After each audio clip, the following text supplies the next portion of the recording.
I don't think I'm great. I'm just learning every day, you know, but I am so just entranced by that sound that I heard when I first started getting into this, you know, in 1973 when I started working in Nashville. You know, it was just like, golly, this sounds great. Nothing's really sounded better to me since. Two things that are absolutely for certain is a good song no matter how or where it's recorded. And I will never, whether it's a kid or an adult or whatever, I will never cease to be able to learn from these people that come in here. Every time I turn on the radio, it seems like to me that I have a hard time from song to song hearing a major difference. You know, it's like, it's the same format, it's the same sound. And I'm not saying that there aren't talented people out there. They're incredible. And the amount of sound they scrunch into the freaking product is amazing. You know, the sub-lows are just like rumbling the shit out of your house and everything else. It's all fantastic, you know. But in reality, when you plug in a guitar into an amplifier, you know, that stuff's not there.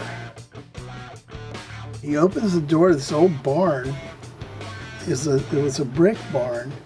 It would have shit growing all over the side of it. And then you go in there and turn a corner, and here's like basically the Enterprise. It's like, holy shit. You know, it had this big floor-to-ceiling glass control room. I, within hours, knew as much about this stuff as they knew about it. You know, it's just like, this is great. I went, well, I want one of those. So Dave Harrison got me to come up, and he got me a job in a place called Hounds Ear. And I was literally cleaning toilets and doing all that kind of stuff, and really didn't get much hands-on until the evenings when everybody went home. As far as the studio stuff goes, it was not so intimidating because I think we were all winging it back then. But I was a teetotaling non-smoker at the time, so that gave me a little bit of edge.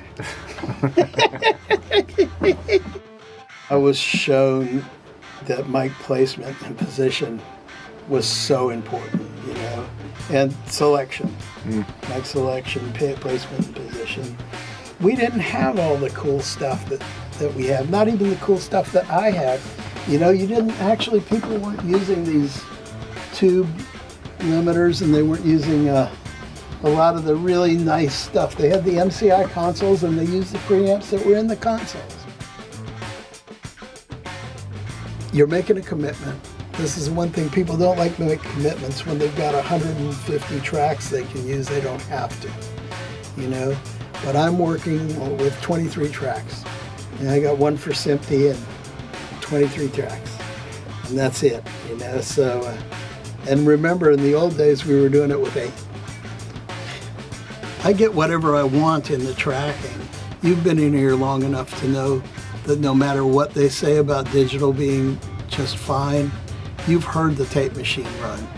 Anybody who's actually sat here and listened, or at any other place, and listened to the tape machine playback and seen the dimension and felt the dimension and the space and the depth, can't viably say that this is the same as that. You know what I mean? It's just, you just can't do it. Realizing that as far as accuracy goes, the digital is better. It's better. It's way better. It will produce as clear a thing as you give to it, you know? What happens is it produces it to a fault. This machine and that tape is a 24-channel compressor, limiter, equalizer. It does shit to what you put into it that makes it, in my opinion, a little bit more listenable. So it's not something you hear, but something you feel. You feel it through bone and mass inductance, as I was told by Rupert Neve. Bone and mass inductance, beyond the range of hearing. And even though it's getting finer and finer, just like the photography, you know, it still hurts my ears.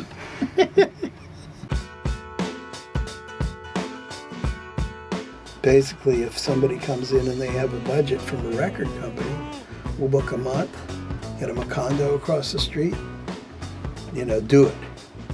You know, do it right. But if they don't, we have to blitz. We'll record the analog.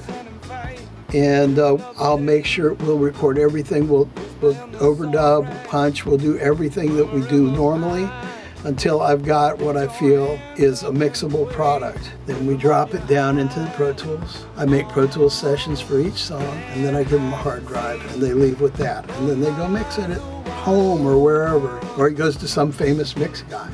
And I'm perfectly fine with that. It's a great idea. But the cool thing about being here and doing this is I get a front row seat for all these great performances. That's what, you know, I mean,